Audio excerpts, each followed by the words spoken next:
Badan Pengelola Investasi Daya Anagata Nusantara sedang mempertimbangkan penempatan dana di pasar saham sebagai bagian dari strategi diversifikasi investasi.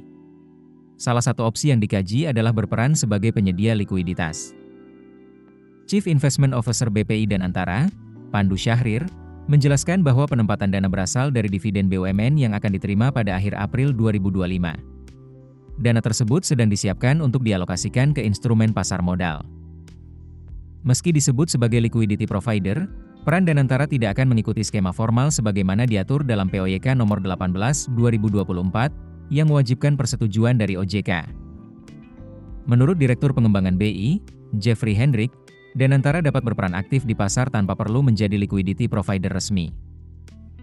BI menyebut Danantara dapat berperan setara dengan BPJS Ketenagakerjaan dan Taspen sebagai investor institusional domestik.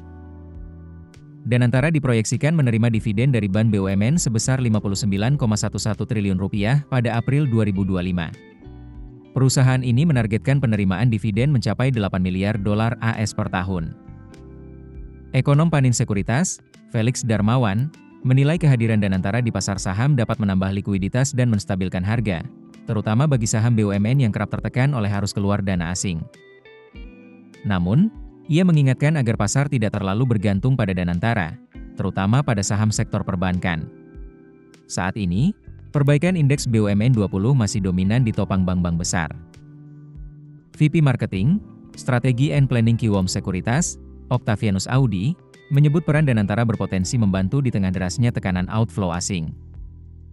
Namun, dominasi berlebihan bisa menyebabkan distorsi harga dan risiko liquidity trap, yakni ketika volume perdagangan tidak mencerminkan likuiditas real pasar.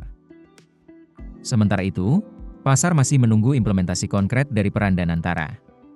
Investment Analyst Advisor Provina Visindo, Indi Naila, menyatakan kehadiran Danantara diharapkan dapat menarik investor asing.